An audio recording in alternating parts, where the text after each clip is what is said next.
Well, I can say with utter confidence the stupidest thing I have ever purchased is a degree in psychology. You do nothing with a degree in psychology. Useful as tits on a bull.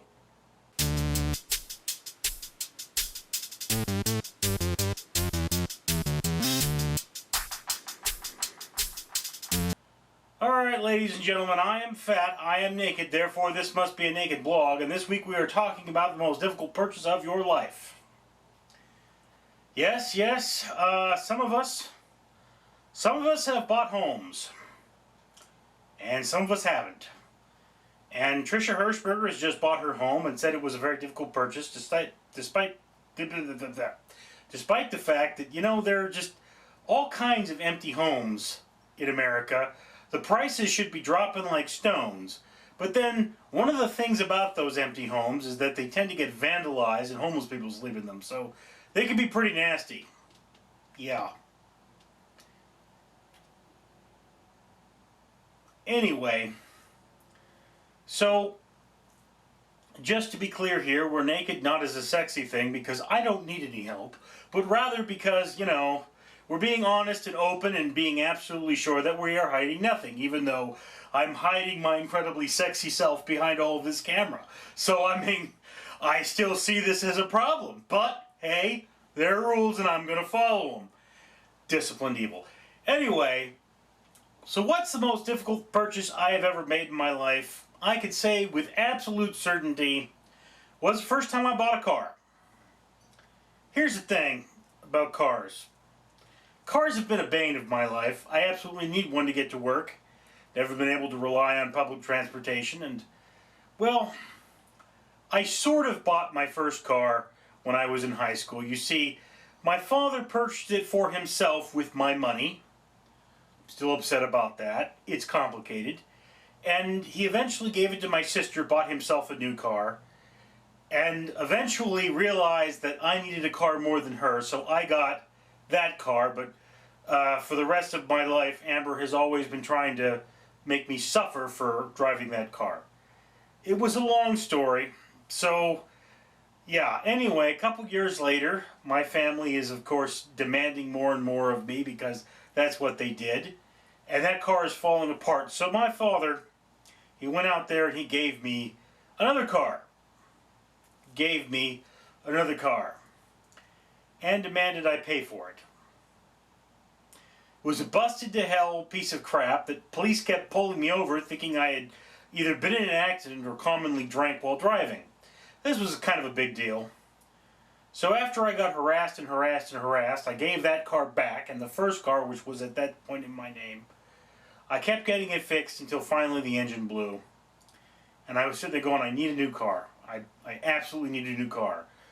Tried to buy a new car, and it was my first time trying to buy a car. And at this point, my family and I weren't getting along. As in, I wasn't actually speaking to any of them. So I had no idea what I was doing. Eventually, I bought a used car.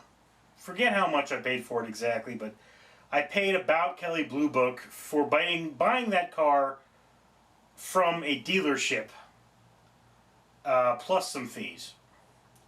I remember I spoke to a friend of mine. His name was David Roth. Not David Lee Roth, but David Roth. And David Roth was part of a group of people I like to call the Sphincteroids, because they're either worshippers of or tolerators of Sphincterus the Turtle-Nose, no god of his own universe. So the cult of Sphincterus, they tend to be people who just don't get it. I had purchased this car, and, I admitted I got a bad deal. I should have said, dude, you're charging too much. I want you to knock $1,000 off or I'm not buying it. And just walked out of there and waited for him to call me back. But I needed one right there. And he said, no kidding, you got ripped off. You got ripped hard. It's like, I've already spent the money, dude. I'm not getting it back. So making me feel bad is not a good thing. And he quoted a price, and I looked at this price, and I go, yes, that's Kelley Blue Book for buying it from a private seller, not buying it from a dealership, which is always more expensive. But look, you don't have the time, you spend a lot of money. And it's possible, theoretically possible, I could have gotten the car for like a grand less. It was a used car. Yes, that was possible. Of course, I will have you know that there are people right now who are buying cars for 4 and 5 times Blue Book because they're financing them. So I may have gotten ripped off. I didn't get that ripped off.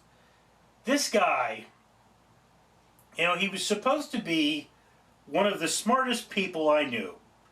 I mean, this is the guy that walked into his SATs an hour late and still passed them, got great grades, and got into college. But first off, he doesn't know how to read Kelley Blue Book because he's an idiot. And second off, he doesn't understand social mores. So that was my first experience buying a car. And it was the toughest decision I had ever made, but it was because I had to make it quickly. And it wasn't until after I purchased this car, and I think I wound up paying, with repairs, I wound up paying a little over $1,000 a year for every year that I owned this piece of crap. Then finally the transmission blew, and I had just gotten it worked on, and I remember I was going, look, I can't deal with this again. So I went and I'd done all the research the first time I purchased a car, said this crap's not happened to me again. So I purchased my Honda, which, it's a good solid car. I got below Kelley Blue Book on the price on it, and I mean, I really enjoyed, I bought that car and I'm happy with it. Only thing is, of course, that Honda keeps wanting to buy my car from me, but that's beside the point. So what am I saying here?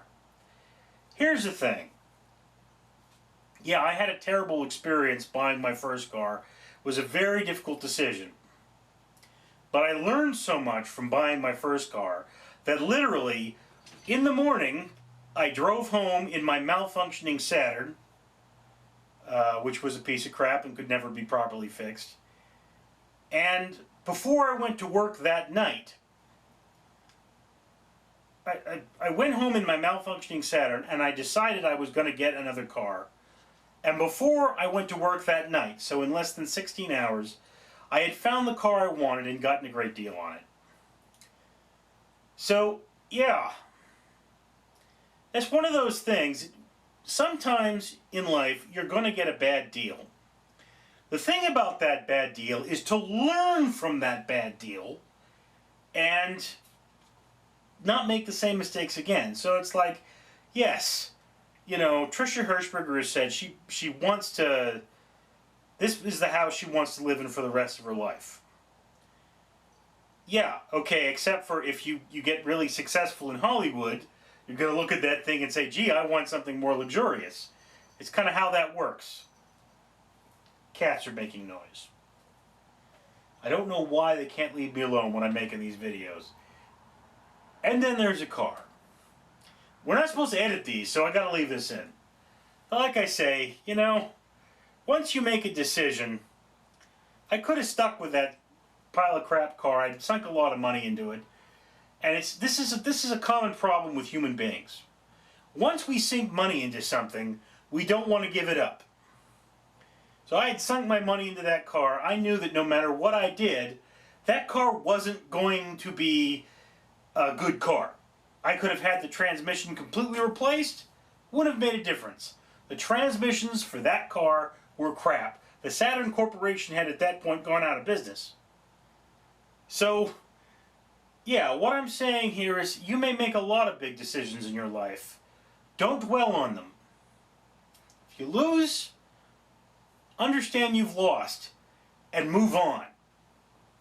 That's the one thing I can tell you in life. Yeah, you might buy a lemon. It happens. So, you buy that lemon and it rots and you can't really make lemonade out of it.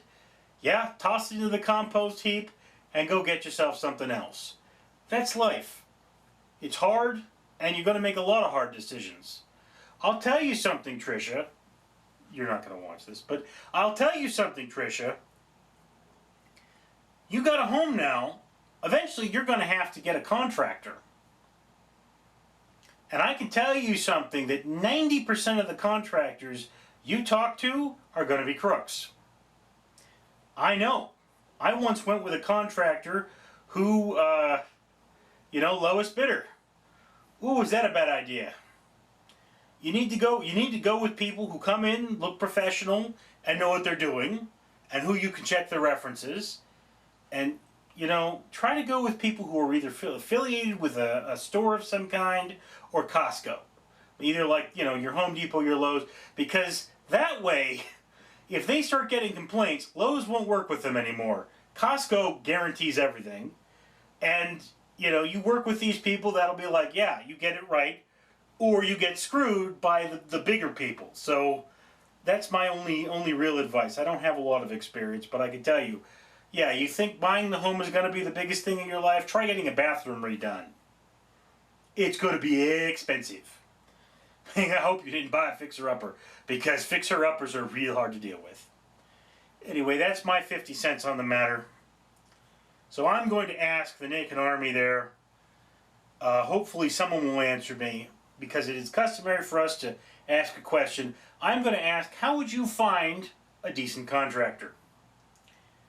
And none of that I know somebody crap, because you know somebody, I don't know that somebody, so that ain't going to help me any. I'm talking about for general people, how would you go about, if you didn't know anybody, if you hadn't worked with anybody before, how would you go finding a contractor? Now, if you want to make one of these videos, if you want to do that, you can answer my question and send me that video, and in my next video I'll give you a shout out, and I will link to that video. But remember, shoulders up.